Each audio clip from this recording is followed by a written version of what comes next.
Chapter 90. One They Need Exercise. The button, as it turned out, was made of blackened brass, and after poking at it for a few seconds and then rubbing her mandible against it to see what it felt like, Ray gave up on the button and returned to her space to avoid the attention that she was getting while out in the open. Once she's fully grown, I think that she will be more open about being outside, but for now, she is much more comfortable in places where she can camouflage herself, especially dark places. Carl explained. We won't force her out where she's uncomfortable then. The leader of the mage training agreed, while he rubbed Thor's head. One new and friendly pet was good enough for the teachers, but Rita had brought Carl here for an actual reason, and not just to talk about how his weekend went. Are you healed well enough to begin full training schedules again? The note said that there had been some mental damage, and there is no good way to quantify that. She asked very seriously. I feel better, but the only way to know for sure is to actually start training again and see if the pain returns. The two new spaces have advanced enough now that I am getting feedback from the pets and not needing to constantly feed the spaces to keep them contained, so it should be all right. I'm not sure how much training I will be up for, though. I am going to need a lot of time to work on mental strength just to keep ahead of their growth rate. Carl explained. All right, then we can go to the morning classes as scheduled. The afternoon classes will be changed starting today, as the decision has been made that there is not enough training for your pets now that there are 3 of them.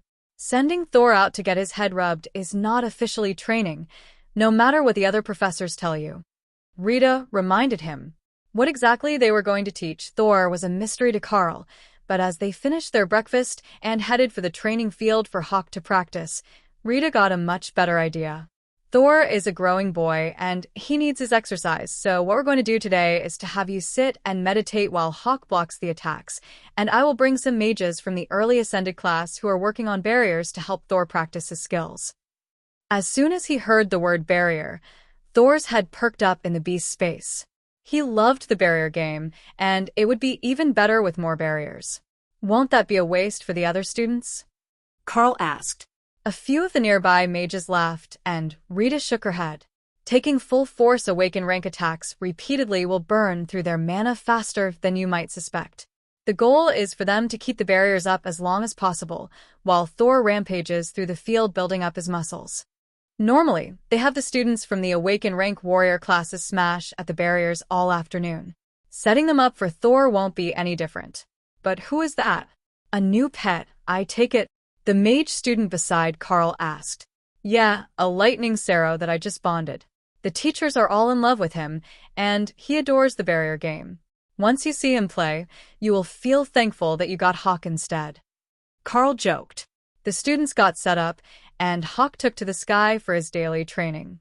It only took a few seconds for Rita to grab 4 of the students who were working on barriers and to instruct them to set them up at different angles around the field, making a cube of sorts. Go, have fun. Carl instructed, and Thor ran out of the space at his best stumbling run, still a bit uncoordinated, in the way of newborn animals everywhere. But when his horns hit the first barrier, and it wavered slightly as he bounced away, the mages knew that this training would not be easy on them. There was no rhyme or reason to the attacks. He charged at whatever one he saw, as long as it wasn't the one beside him. That was too close to get a run at, and he wanted to run as much as possible. In actual combat, that would rarely be the case. They would sweep and spear with the horns to tear apart their enemies, but there was just something satisfying about charging at the glowing magical walls.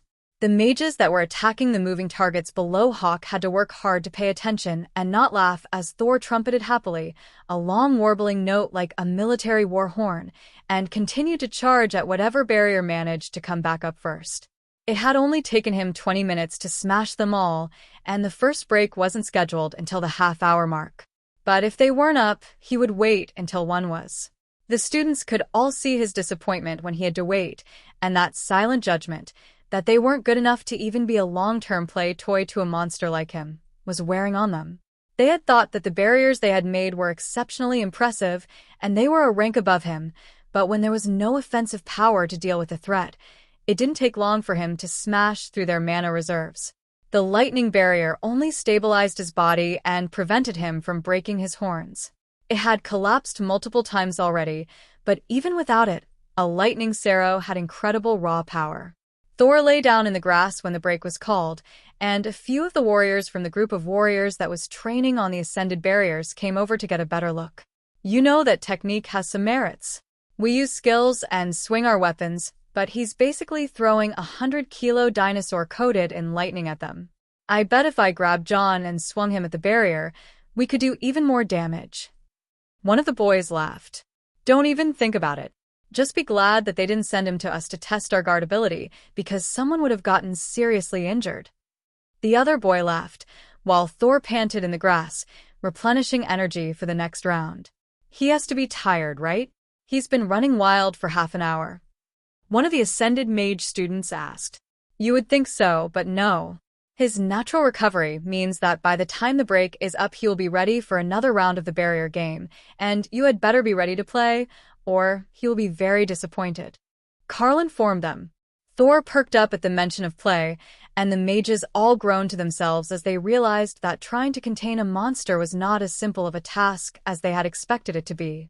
If it were an attack, they would have to keep the barrier up and attack at the same time, without letting the barrier fail, or they would be in trouble long before reinforcements could arrive. Chapter 92 Teamwork makes the dream work. Thor was almost tired when the morning classes ended, and he returned to his space for lunch, but Hawk was having a glorious time. Without Carl there to take up half the work, he got to just freely attack anything that he wanted, and according to the students, he had an uncanny talent for picking off the ones that were actually going to hit the moving targets, while ignoring the ones that would miss. Even when they sent out a cluster of attacks, he would just knock a portion of them out and let the others fly past the target. It was incredibly energy efficient on his part, and it wouldn't have been possible with the stationary targets, as the mages would rarely miss those. They were even beginning to take note of who Hawk seemed to totally ignore, because their aim was so bad.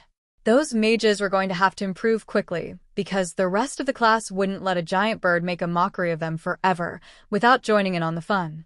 It was after lunch, when things took a drastic change. Sergeant Rita, as well as the duo from the Bureau of Elite Development, had decided that martial arts training, now that he had sufficient proficiency to deal with minor threats without resorting to skills usage, was no longer the most efficient use of his time. Instead, the afternoon would be a group training exercise for Carl with the pets. Coaxing Ray to come out and play might be difficult, but today's practice was on the basics of working together against a target that was stronger than they were. It was a situation that would inevitably happen in the future, and with 3 of them in the team, they could now easily work on group tactics. We have enlisted a small group of volunteers, and they will be your targets today. The goal is to intercept the 3 infiltrators and disable them without seriously harming them. These are all guards, so they know how to fight, but they are all at the ascended rank, so you can't just go all out with the attacks like you did against Tank and the barriers. Alice was explaining. That got Hawk's attention, but Thor was disappointed. If he couldn't just smash them, it would be much less fun. But Hawk's explanation that these exercises were practice for being an adult was enough to get the growing young Sero on board. Ray considered the situation for a few moments, and then came out to climb up Carl's back and look at the battleground from relative safety. All right, everyone is on board. The targets are instructed to take it easy on you, but they will be attacking in your direction with actual attacks. They are wearing training armor, but they are not going to be magically shielded so that you can take them down naturally. I will step in if someone looks like they will be seriously injured. The mage instructed, while the volunteers smiled at the sight of Thor prancing around in the grass, eager to play. They got into position, out of sight around the corner of a building, with Carl as their target. They would try to grab him, as abductions by foreign agents were a real threat, while he and the beasts would work to prevent that. The idea was to give them limited response time, in as realistic of a scenario as they could concoct within the school grounds, which meant the volunteers were close, so that Carl didn't have large amounts of time to prepare. It didn't make much difference, though. The 3 beasts could communicate with each other, and since Hawk could see the attackers, as soon as the practice team was given the order to begin and charged, the beasts were right on them. Thor held back on the full force charge, and instead shielded himself with lightning against the lead warrior's slash, and then threw him into the air with a horn between the legs that had Alice bringing up a barrier to soften his fall. Thor turned on the other 2, who had raised their guard, to deal with Hawk's rend, while Ray had launched herself off Carl, and hit the barrier at a tremendous speed, which allowed her clawed legs to tear right through it. She landed on one of the men's legs, and he panicked as he realized that she was a bloodbath spider, which let Hawk's attack hit him without resistance, pummeling him unconscious through his helmet. The last man didn't fare much better, as he could only parry Thor's attacks for the next second as the Sero flailed its horns at him, and then Ray was there on his back, tearing into the armored coat with gleeful abandon. Break. That's a victory for the defense team. You know, you don't have to take down the strength of your defensive abilities, just the attacks. Alice announced. We didn't. The hawk and the spider combined tore through them faster than we could bring them back up. I've never seen a rending attack shatter a guard barrier like that. The winded man who had been pummeled on the back by Ray announced. The training that Hawk has gone through so far has done wonders for his attack strength, but Ray is a very fast learner, and her offensive adaptation innate ability makes deleting barriers a breeze. Just wait until she's fully grown. Barriers a rank above her won't even slow her down. Carl praised his shy teammate. Can we test that so we can make a better strategy? The one who had been thrown into the air asked as he limped over, nursing an injury to the groin from Thor's horn, despite the armor. He stabbed his sword into the ground in front of him and activated Guard, which Ray took down almost instantly with a strike from her mandibles and both front legs in unison. The pure smugness of her attitude was clear to everyone, and Carl couldn't help but smile. Do you have a stronger defensive ability? He asked. No, we trained as covert bodyguards. We don't usually use powerful defensive abilities, but parries and sudden strikes. Maybe we should try the next one without the pets already deployed? It will be good training for everyone, he suggested. Also, that would give them a few more steps before they were noticed, and perhaps his testicles wouldn't have to meet the horn of a lightning Sero again today. Chapter 93 Ambush Practice. The team came at Carl again, spread out and sneaking up on him through the dorm building, with one even leaping out of the window. Now. Carl ordered the beasts, sending them into the battlefield. Hawk moved to intercept the flying target, while Ray spit out a large mass of web to trip another, and Thor went with his signature charge, throwing another man high into the air with a flick of his thick neck. The three of them crashed to the ground at the same second, and Rita blew her whistle. Carl, how did you know that they were coming? She demanded, a side effect of bonding Hawk. I have fantastic peripheral vision, and I can focus on any spot I can see without moving my head. I had all three of them located before they attacked. Carl explained. Then was it necessary to throw me again? One of the men wheezed, climbing to his knees. Thor had gotten the same target twice in a row. Although he didn't spear the man between the legs this time, the two upper horns made for an excellent tossing platform, and he had peaked well over 5 meters in the air. He didn't injure you this time. I mean, with the hit. The sudden stop at the end looks like it wasn't much fun. Carl amended. Are they aware of what is happening around you before you call them out? One of the men asked. Probably more than I am. I don't know how much they can actually see, but they do have a solid awareness of their surroundings. Carl explained. All right, so it's not easy to sneak up on you either. We should check on Agent A. He looks a bit rough. The wheezing man replied, referring to the one that Hawk had intercepted. Alice rushed over and noticed that the man was conscious, but having a deep moment of personal introspection as he stared at the sky and began to question his life choices. Is anything broken? I have healing potions from the witches. Alice offered. Just my pride. Can you fix that? He asked, and Alice noticed that there were 6 deep scratches in his training armor. Not only had Hawk knocked him out of the air, his attack had broken the man's guard, and Hawk's claws tore up his armor before dropping him on the ground. It feels like we were the ones who got ambushed. The third man agreed, nursing a twisted ankle. Rita and Alice both sighed, but it was Rita who spoke first. I can already see that this will not be a viable training method in the long term. They already understand basic strategies, and their response time is fast enough that it will be very challenging to actually ambush Carl, even if they are resting. We will have to come up with another method of preparing them for combat. Ray gave her a pointed look, which the sergeant returned for a moment before shaking her head. Even I can tell what that look means. The only way to truly train for combat is to be in combat.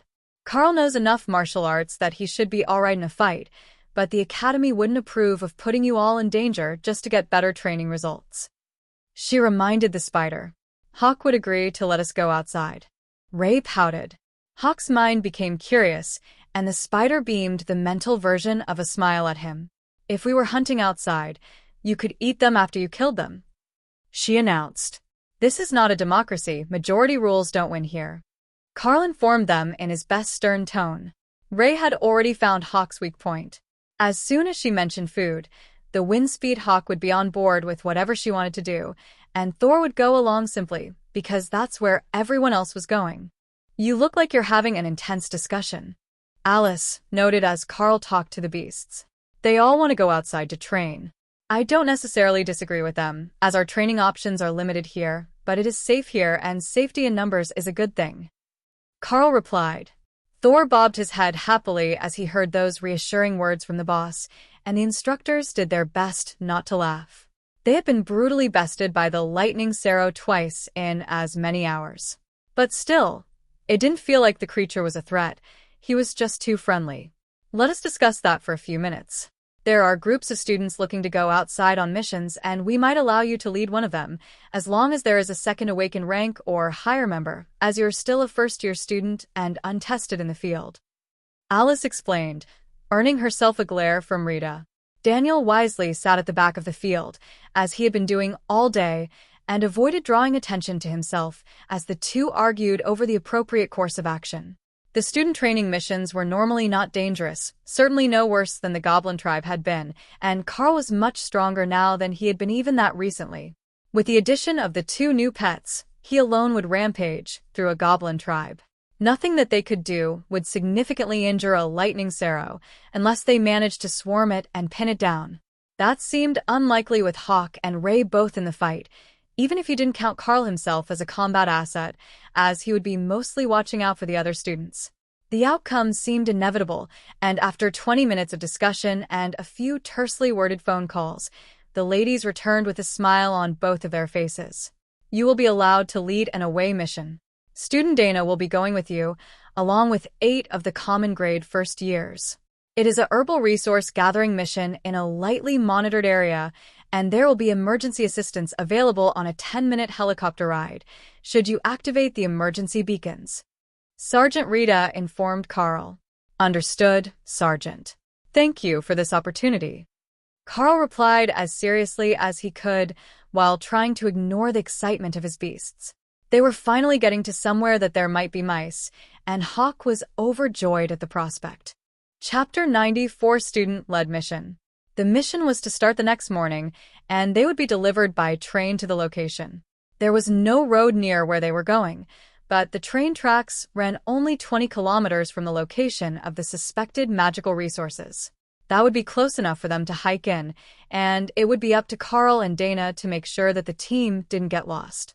With Hawk on duty, that should be a simple matter, as he could see where they were going from above, so Carl didn't have too many concerns about the situation. There were also no reports of major beasts in the area, only some of the ever-present wild boars and a few small monsters that like to live in the forest. That could become an issue for most teams, but it would be a great test for them, Carl thought.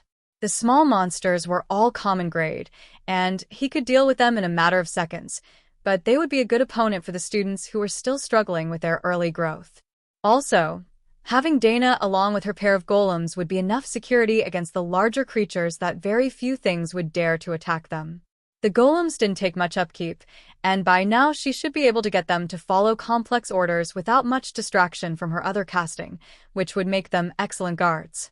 They all called it an early day, as the supply train arrived at 3 in the morning, so that supplies would be sorted and ready for pickup by the time that everyone started to wake up. But that also meant that if you wanted to catch the train out, you had to be at the tracks by 3:30 in the morning, or 4 at the very latest if they were slow unloading. The train didn't wait for groups to come to them unless it was an urgent mission, so being on time was a major part of your responsibility. That was how Carl found himself waking Dana up at 2 in the morning, much to the protests of both herself and Ray, who was sleeping above her in the rafters of the gazebo. It's time to go. I'm going to water the plants quickly, and then we need to grab breakfast and get on the train. Carl reminded her. Ray disappeared back into the web in her space, while Dana got up and ready. They both met their team at the cafeteria, with the lone night shift worker on staff for occasions such as this. But there weren't enough of them. They were still missing 2 people, and it was getting close to 3 in the morning. Does anyone know what rooms the other 2 are in? We should go wake them up, Carl insisted. I do. They're just a few doors down from me. One of the others agreed with a vicious smile that said she would enjoy waking them up much more than most. 3 students came back down 10 minutes later, and the girl who went to fetch them settled back down with her breakfast, while the 2 boys looked rather lost and half asleep. Cook, can we get some food for them, and some lunches to go? We've got ration packs in the gear that the school provided, but I think a nice fresh sandwich would be better. Carl asked as he finished eating and got the last 2 stragglers settled. I will get them something to go. The train is already here, so you should be going if you want to make it before they're unloaded. She reminded him with a smile, then handed over a tray full of brown bags, 2 of which were much larger. Dana worked to usher everyone out as they finished their meal, for the kilometer walk from the school grounds to the train stop on the ring around the academy. Did anyone bring a light? I can't see a thing.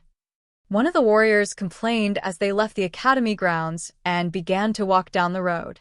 Everyone looked to Carl, who was leading the group, and he shrugged. Sorry, I forgot for a moment that I'm the only one who can see in the dark. I've got a flashlight in my pack, and there should be one in everyone else's as well. The packs were issued to them by the supply room, dropped off in their dorm after they were approved for the mission. So, they should have everything that the academy thought the student needed for the trip, as they weren't expected to plan out their whole gear set during their first year. One by one, the students brought out their flashlights and spun the cranks to charge the batteries. The academy knew that they would forget to bring spare batteries, so even the camping lantern that was in Carl's pack as team leader was powered by a hand crank charger. The lantern also had enough battery storage to charge the emergency phone, which served as their lifeline to civilization. 10 of you, then? The train's usher asked with a gesture toward the passenger car. Yes, sir. I've got the mission order right here. Carl replied. The man looked it over, then picked up a phone mounted to the wall and confirmed the drop-off location with the engineer. All right, climb aboard and stow your bags in the overhead compartments. We have a few more stops before yours, so you won't be there until lunchtime. Carl settled into a seat at the front of the train car, where Dana promptly fell asleep on his arm, and the rest of the team did their best to get a few more hours of rest while they traveled the morning away. They napped, meditated, and played games until the conductor gave them the warning that they had 1 more hour before drop-off. That was when Carl decided it was time to get them all ready to move. All right, everyone, have your lunch early, use the washroom, double-check your gear, and make sure that you have your weapons ready. Not in your bag, but on your hip and available for use at a moment's notice. While it isn't likely that there will be monsters next to the stop, we will get off in the wilderness, and there won't be anyone there to clear the area. He warned them. Got it.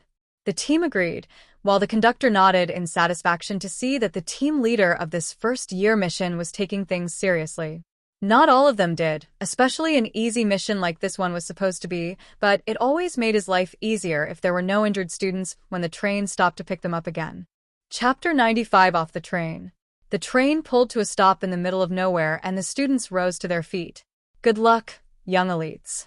Just flag down any train you see passing by in the other direction, and it will take you back to the academy, or close enough for you to walk in. The conductor explained. Got it. We will see you soon. Carl agreed, and led the others out the door. Dana brought up the rear of the group, making sure they were all off the train, and when Carl called out Hawk to scout for them, she called her pair of golems to guard the back of the pack. It was quiet out here, other than the sound of the train beginning to move again, but that didn't necessarily mean safe, just that they hadn't noticed any threats yet. The students were all incredibly nervous, flinching at every sound of their teammates moving in the long grass, but as Carl led them into the trees toward where they should find the magical plants they needed, they became almost petrified with fear. That couldn't be natural. They had been so excited a moment ago, but when Carl searched the area, he couldn't find a reason for it. The feeling seemed to fade quickly as they walked, until finally, one of them pointed out a small weed growing near the tree trunks. Terror weed. The pollen causes a mild reaction that causes a fear response. It's the plant's natural defense mechanism. Someone must have stepped on one in the grass. He explained. The students all felt a little foolish when that was mentioned. The first thing that the warriors learned was to watch where they put their feet. They needed a solid footing for their sword skills, so the ground under them was as important as the enemy. But someone had still stepped on a common toxic plant. Everyone put your masks on. Who knows if there are other dangers like that in the area, and we don't need anyone poisoned on the first day of the trip. Do we have a healing class with us? He asked, while mentally going through the students' descriptions he was given. I can do a minor heal and a poison cleanse. The lone druid in the group mentioned. And I have healing potions, but we're here to get materials for more. One of the two witches added. Perfect. We will save the potions for as long as possible, as the warriors will mostly heal pretty quickly. As I discussed on the train, if we are attacked, fall back to form a ring, with the casters in the middle. No, that's not because they're weaker, but because they're squishy. The warriors are the shield, while the casters are the primary damage.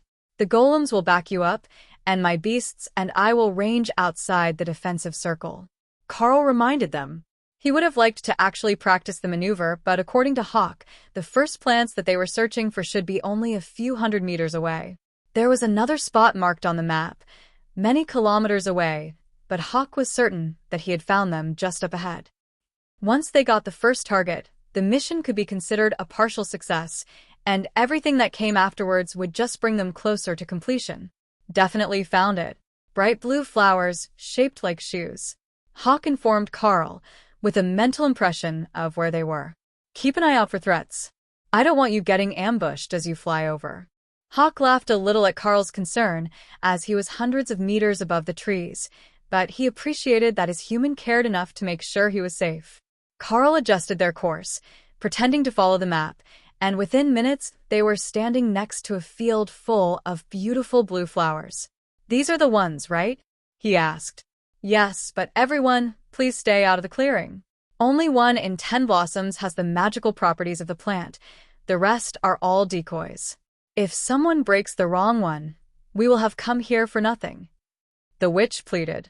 You heard her. Stay here while the witches gather their ingredients. Hawk will be watching from above, and I will be right here at the edge of the clearing in case something is hiding in the flowers. The two witches moved delicately through the field, avoiding stepping on any of the flowers as they picked the ones they wanted. The plants weren't going without a fight, though. Multiple times, the witches stopped right as they were about to pluck and grabbed a different one, then continued on their way. Once they had a few dozen in total, they returned to the others with careful steps. That's enough. You can't pick too many, or you will kill the patch, and we hope to come back here again soon. The plants are smart, and when they sense that they're going to be damaged, they will pull their essence back to their roots, which renders the flowers worthless for potions. That's why we had to be so careful.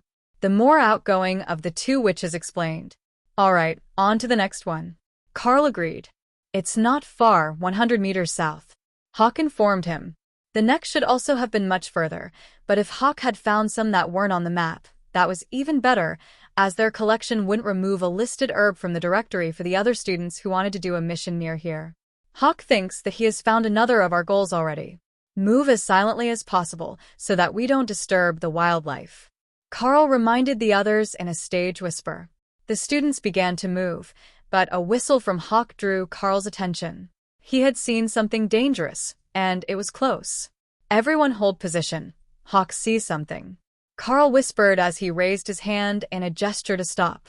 White cloth, 2 figures, running your direction. Possibly human, but maybe not. Hawk warned him. Humanoid monsters were rare, but poachers, aggressive hill folk, and foreign soldiers might not be. They didn't have enough information about the area's human population in the data to be certain. Chapter 96, White Robes. Carl's keen vision caught sight of the white cloth moving toward them at a run through the forest, a full second before he managed to associate the clothing with its most likely owner. Those are clergy robes. No more than 150 centimeters tall. I think that they're students from one of the seminary academies. Carl informed the others, then moved to intercept the 2 running figures. If he was wrong, he had all the advantages, and if they didn't want to stop, he could just have Ray tie them up until they calmed down. The two came barreling through the trees, then paused when they saw the academy uniforms and began to gesture wildly. "You have to get out of here. There is a giant monster in the sky." One of them shouted. 3-meter wingspan, kind of brown with a creamy belly and red streaks on its legs. "That one is trained, he's with us," Carl informed them, and the two clerics simply stared at him as if he had grown another head. What now?" That sounds terrifying. "But no, there is a giant beetle flying this way. It killed our lesson proctor, and he was an ascended high priest," the young boy exclaimed. "How far have you been running?" "We are all elites, and we are hunting for magical plants in the area. There are 10 of us, with 2 strong Awaken rank leaders." Carl tried to calm the pair.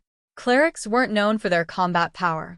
They would empower the weapons of warriors, and their healing magic was remarkable, but as far as actual fighting abilities, they were just humans with swords if they were even carrying them. These two weren't. "That might be enough? Can you fight an ascended rank beast?" the boy asked hopefully, while the girl beside him did her best to hide her face. "I can confidently say yes. We can fight a lone ascended rank monster. If there were a bunch of them, we would lead you away with us, but one is something that we can defeat," Carl replied with a gentle smile. Hawk was getting excited as well. Most beetles didn't fly well. They only flew a short distance and then landed. His genetic memories told him that beetles were crunchy and nutritious, though he wasn't sure that this one was a species that could be eaten. Ray was likewise excited about the prospect. To the bloodbath spider, all insects were prey.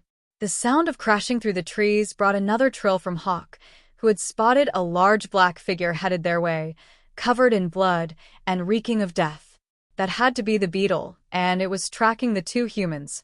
"Everyone in position, get the clerics to the middle of the circle," Carl ordered, doing his best imitation of Sergeant Rita.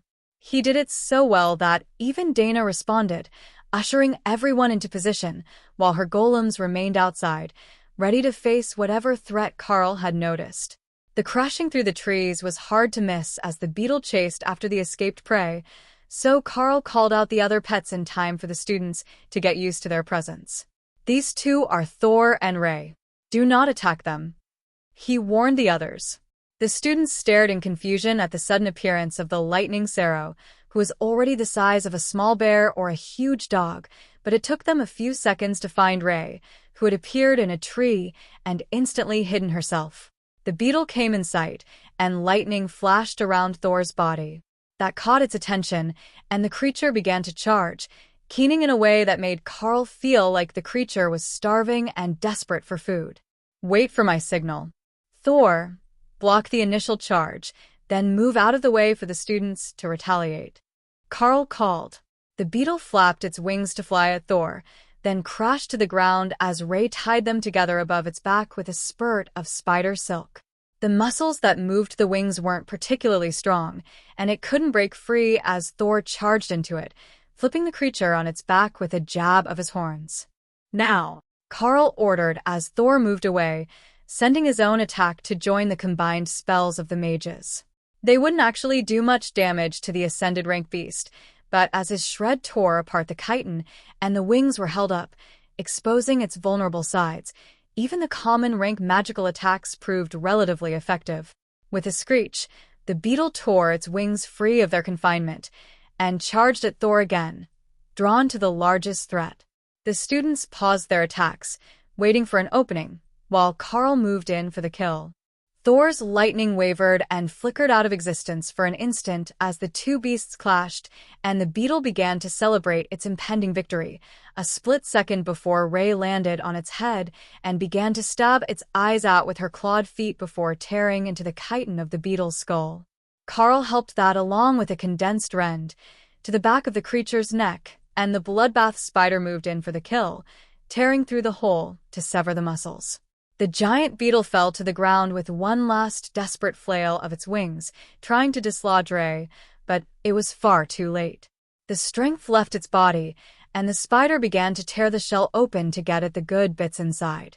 "Don't go getting yourself covered in bug guts. There's no river nearby to clean off in," Carl warned her, just as Ray was about to take a dive directly into the carcass. She grumbled out a complaint and pulled the head into her beast's space, while Thor gave it one last kick for good luck. Problem solved, everyone. We will keep an eye out for more dangers, but the beetle threat is gone.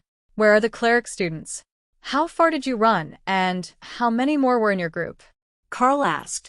They both just shook their heads. There was just us and the high priest out gathering herbs. I don't know how far we ran. We just ran. Carl nodded. I will have my hawk go look for the scene of the battle. I know that the church has some formal burial rituals and such, right? The two young clerics nodded numbly, not quite sure how to process what was going on. Well, then we will get it all sorted out so that the high priest is taken care of. Don't worry, we won't just leave the body here in the wilderness. Carl informed them. There likely wouldn't be a body to leave in the wilderness, but a little white lie wouldn't hurt anything, and if there was a blood-soaked keepsake that the beetle didn't eat, it should be enough for their purposes. It would make both the cleric students and the other elite students feel a bit better about the situation, Carl decided, then wondered when he got so casual about death. Meat is meat. Hawk replied, unconcerned. Ray wholeheartedly agreed, but Thor just shook his head. Fragrant leaves were better than meat any day.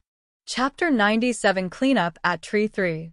With the responses of his pets, Carl began to realize how much their way of thinking was influencing his own. He should be horrified by the situation. But the calmness of his pets affected him just as much as their excitement did, and he just couldn't bring himself to be suitably agitated about the situation as Hawk searched for the site of the original battle by following the beetle's trail through the woods. I have found it. It didn't finish eating. It just took the good bits and then chased the others. I think I can fit it all in this bag they brought. Hawk informed him helpfully. That was a disturbing thought. Pack him up and bring him to the beast space. We will make sure that he makes it to a proper burial. No, wait, I will ask the clerics if he should be buried right there first. Carl replied. What is the burial ritual for high priests? Should I have Hawk preserve the remains of the body, or should he be buried on the land? Carl asked. The older of the two clerics took out a small book and began to flip through it. I'm not sure. That isn't supposed to happen. I mean, this is a safe zone. There shouldn't be anything stronger than a weak-awakened beast here. He mumbled as he flipped through the pages. Oh, here it is. Yes, he should be brought back to the church for a burial in state, thanks to his high station. There will be 3 days of mourning for the clergy surrounding the funeral, and some other things that don't really involve you, but please preserve the remains. The student replied. Carl relayed the message, and Hawk did his best to get all the bits into the large herb-gathering bag that they had brought, and began the flight back to Carl. Once he was close, Hawk shifted the bag into his beast space, while Ray claimed the beetle body, leaving the area strangely empty. What just happened? One of the elite class students asked. My beasts have a separate space where they can store food for later. Ray put the beetle away, and we will strip the good parts of chitin for trade to the academy. They pay for monster parts, since they can be used in armor and weapons, as well as some magical items. Carl explained. Oh, that's right. Will you ask Ray if I can have one of the horns? Beetle horn is on my list of ingredients, but I never thought about keeping it from the giant beetle. Ray broke the horn off with some effort and ejected it from her space. It was just a solid lump of chitin and completely inedible. Therefore, it was worthless to her. The student stared at the horn in reverence. It died so fast that it never really sunk in. That was an ascended rank beast, wasn't it? I can feel the power in the chitin, but it died so easily. Carl smiled. That's partially thanks to Ray's specialty. She's excellent at finding ways through chitin. Plus, my attack power is high, and with its wings lifted, the less armored sides were exposed. The students were making mental notes in case they had to fight something like that again. The shell that covered the wings was the strongest part of the giant beetle's body, so normally you wouldn't attack its back. But with the wings lifted by the spider silk, that left it vulnerable to attack, and Carl's ability had left an open wound for them to target. Now, we're near the next herb that we came here for, so let's keep going. My apologies to our new friends, but we still have a mission to complete. I will make sure that you make it back safely, though if your pickup point is further afield than we're going, I will bring you back to the train tracks instead. Carl added, That's good enough for us. I don't know where we were supposed to be picked up. The high priest was responsible for that. But there are other groups from the seminary school out here somewhere. The train dropped us all off only a few minutes apart, so we might find one of them before you go. The young cleric replied. One of the warriors smiled at the boy. But in the meantime, we're counting on you and your holy magic. The boy nodded, and the shy girl gave them a thumbs up. Holy magic was the one thing that they were confident in. They had been out with the high priest mostly to serve as pack mules as he picked herbs, and not as much for training as the warriors of the elite academy were. To the church, obedience and subservience were more important than combat skills, and serving the high priest on his mission was good training for their future works of service to the community. What is next? Didn't Hawk say that there was something nearby before the emergency happened? Dana asked. Just this way. Hawk is already back up in the air looking for more threats, so we will just follow his path toward the next set of herbs, and then we will move on to the third marked location. Carl agreed. Technically, he would be skipping the third location marked on the map, since it was either at or very close to the battle site, but if they couldn't find that resource elsewhere, he might lead them there at the end of the trip. The way that he had planned to bring them would go right past the battle, but with Hawk's discovery, he could change the route to make a big loop around it and end up back near the tracks as they finished.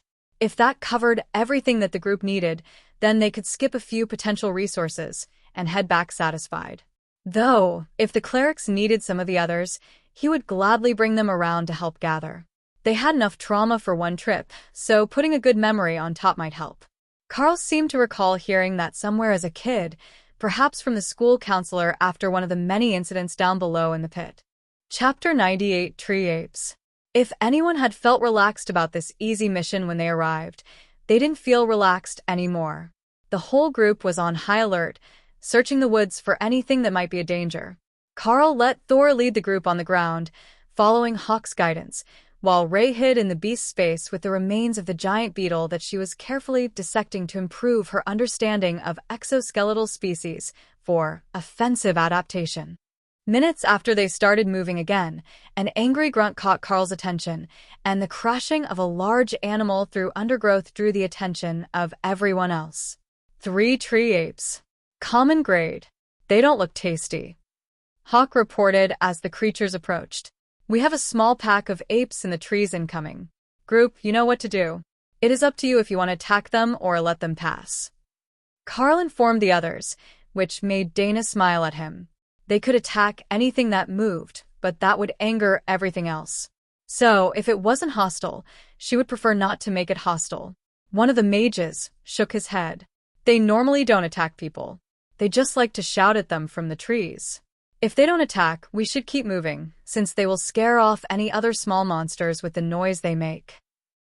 The group patiently waited and moved in a triple column, putting the warriors on the outside with the mages and clerics between them and the golems at the back. But the tree apes behaved just as the mage had anticipated, and they remained in the upper branches of the trees, screaming at the humans and occasionally throwing nuts and berries at them.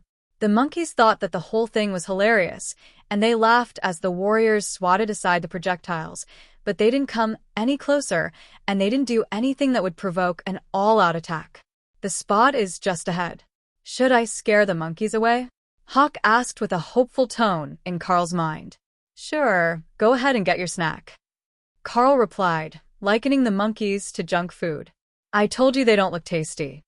Hawk replied indignantly as he folded his wings and dove out of the sky. He hit the monkey at well over 100 kilometers an hour, nearly shredding its body as he pulled it away from the branch in his claws and returned to the sky. That was what a normal bird of prey would do, as they had all the advantages when they were flying. Some of the students didn't realize that was Hawk at first, and they began to panic at the presence of another powerful attacker, but that only helped the tree apes make their decision. The humans were afraid of that thing too, so it would likely attack them next if the ape tribe left. Hawk peeled the ape apart and took one tentative bite before discarding the body, which bounced down through the branches as the rest of the tribe scattered. Good work, they're still running. Carl congratulated Hawk, just as the bird speared down to get another of the tree apes and bring it into the sky to use as a projectile. But this time, it wasn't on the apes. Instead, He found a lone black maned bear and circled up to an altitude of 500 meters before diving hard and releasing the corpse. A flap of his wings sent him on a glide path over the forest, and the bear roared in anger as the body smashed down right where it had been standing a second earlier. "Why are you angering the bears?" Carl asked as he heard the noise. "Why would I not anger the bears? You should have seen it, it was hilarious." Hawk replied, "I hate that I can't argue with that. It probably was hilarious. But the others are already freaked out enough without an angry bear coming their way. Do you know how a wind-speed hawk usually learns to fly? I mean, not me in the space, but other ones." Hawk asked, "Don't they just flap their wings in the nest until they can take off?" Carl asked. "Nope, they'd remain in the nest forever that way. Once they're grown enough to fly, their mother pushes them out of the nest. They either learn or they hit the ground." Hawk replied. Carl's smile caught the attention of the warriors at the front, and they were suddenly very worried about the safety of their low-risk training mission. Did they get two awakened leaders not because Carl and Dana were both in their first year as well, but because they were going to need more than one? What was out here that was making the monster man so happy? He was already so much more powerful than anything that should be in the area. Perhaps he forgot that the rest of them were not looking forward to actually meeting monsters on this trip to get resources? The sound of the angry bear retreated into the distance as it moved out of the territory of the annoying bird, but the group's tension level didn't drop any lower until they made it to the next spot, a section of fallen trees where an awakened rank moss grew abundantly all over the deadfall. "This is what we are here for, the best of the resources in the region," one of the warriors quietly cheered. Carl's confused look let them all know that he hadn't had time to study the properties of the resources here, only their locations. So one of the warriors helpfully filled him in. "The moss is dried and then lightly roasted to create a tea that supplements the strength stones for classes that have physical enhancements.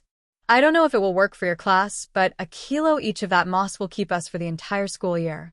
You can't use too much, it will just be a waste, but a cup in the morning will make nearly as much of a difference as a strength stone twice a month." The warrior explained. That was more often than Hawk was going through strength stones mixed with blood as food seasoning. So, it should be a good resource for the pets, and Carl would have to get some. "It looks good." Thor agreed, letting a bit of drool slip out of the corner of his mouth. "All right, do the mages need this resource?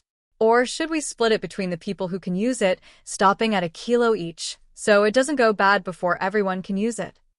Carl asked.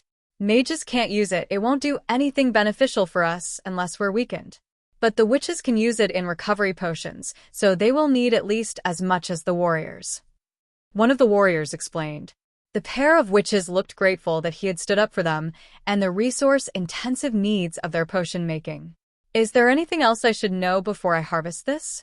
Parasites, dangerous creatures that like to live under it?" Carl asked.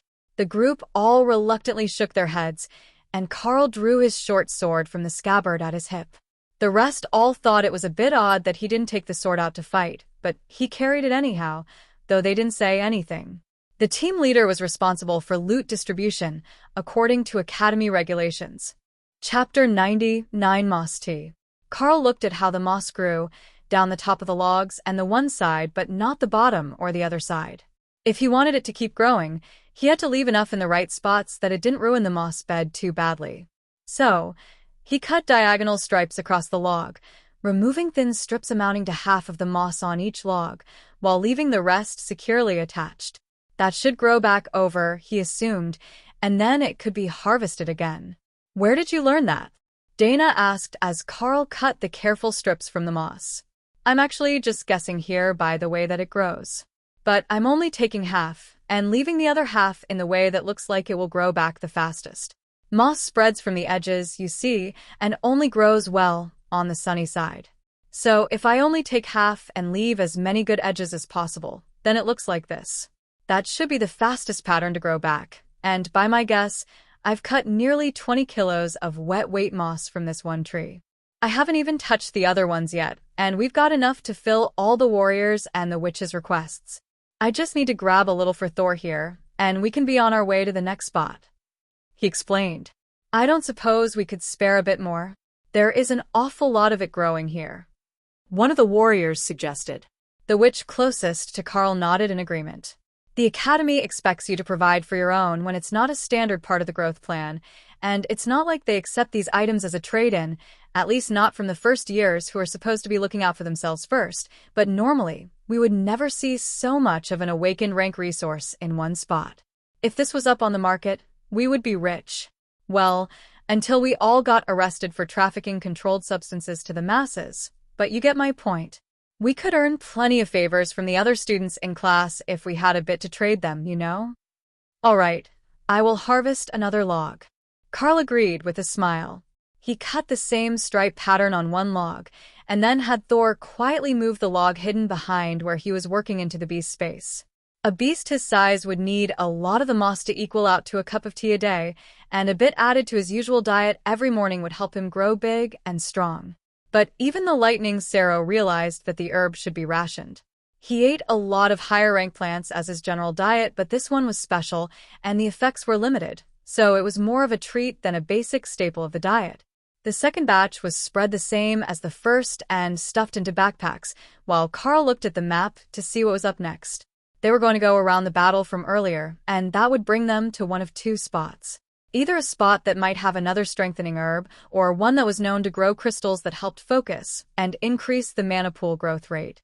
Carl decided to lead them to the crystals first, in the interest of fairness. If anything went wrong later, at least they should all have gained something from the trip that way. It would also help the clerics that they had rescued, so they wouldn't go home empty-handed. The signs of monsters got more prominent the further that they went, and Carl began to question whether the intel was wrong, or if this was actually what they considered a low-risk area in the wilderness. He knew that there were countless monsters in the wild areas, and that large portions of the land barely held any humans, but he was seeing signs of magical abilities and trees that had been downed by something powerful enough to claw through them. That was no common grade monster, and most of the marks were too far up to have been the giant beetle. Even Thor was becoming nervous with all the signs and sense of predators, but he had a large pack with him now, and he wasn't as concerned as he would have been if he were alone. He trusted Hawk to find anything really dangerous, and the bird was currently circling their destination, making sure that nothing was hiding around the cave. He hadn't checked the inside, but the surroundings were clear of any large animals and a few more of the small ones as well, as Hawk was feeling a bit hungry after all that flying. The crystal cave is just ahead. Remember, we haven't checked the interior yet, so I can't say if the crystals are there, as the report said there would be, but I can say that Hawk found the cave right where they said it was. Carl reported.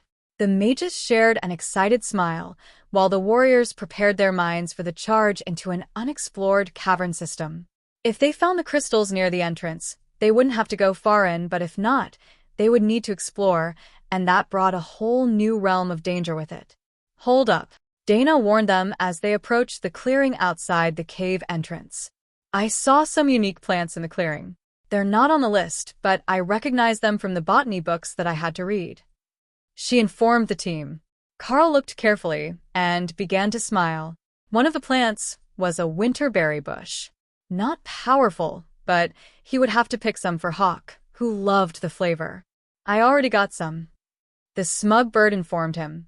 Carl checked the mental space and found that there was an entire bush there, planted in the ground as if it would keep growing. Maybe it would.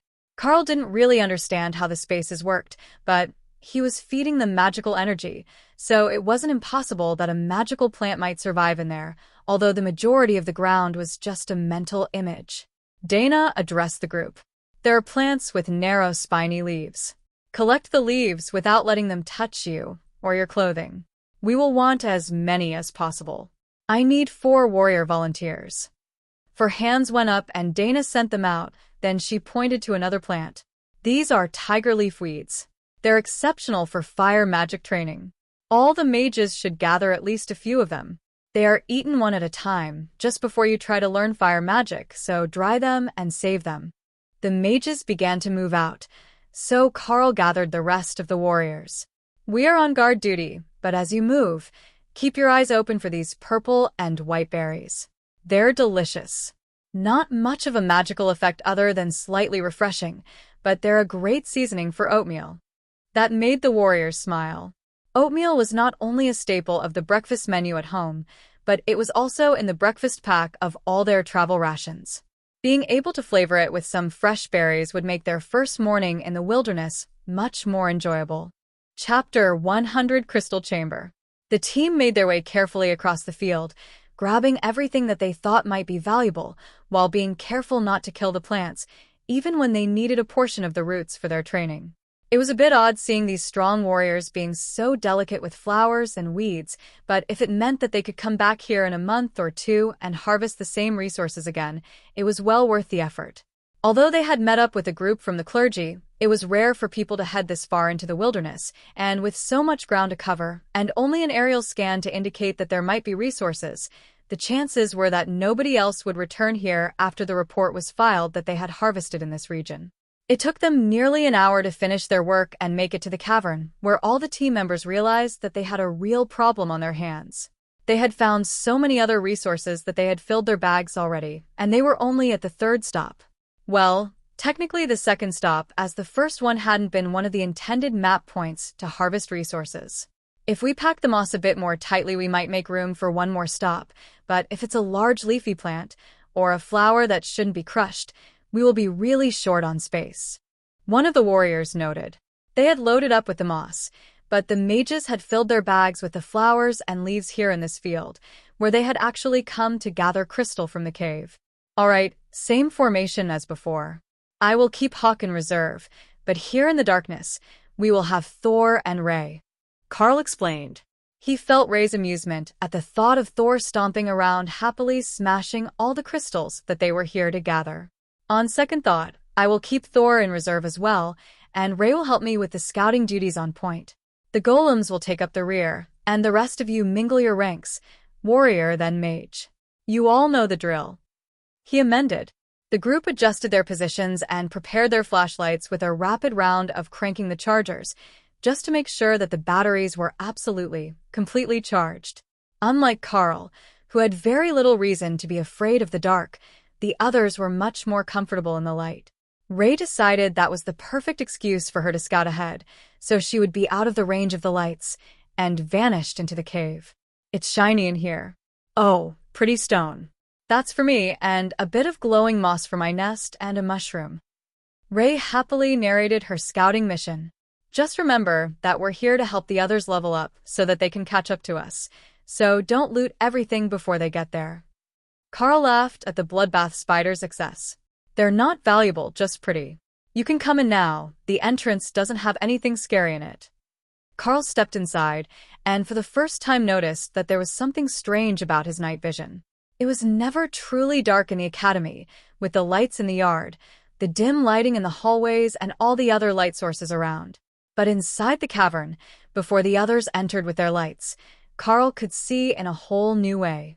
Not how Hawk saw in the dark, as that still relied on some level of light being present, but how Ray saw in the dark, through a combination of thermal imaging and echolocation. Each footstep made his surroundings seem more vivid, and he could see the difference where there was cold water running over the warmer stones. It was no wonder that Ray liked it in the dark. She was perfectly in her element. Then the group followed behind him, lighting up the tunnel with their lanterns and flashlights, and Carl's night vision naturally shifted back to the more detailed, low light resolution that he had inherited from Hawk. Ray had been correct. None of the students were interested in the remains of the interesting objects that she had found, and the spider carefully led them down to the first chamber of the cavern system. There's one.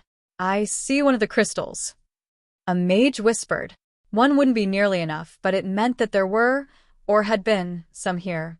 Leave the first as a marker that they are still here, and let's move further into the cave to check for more. Ray, do you see what that one looks like? That is the type of crystal that they need. Carl commented. On it. There is another good room up here, but something is in it.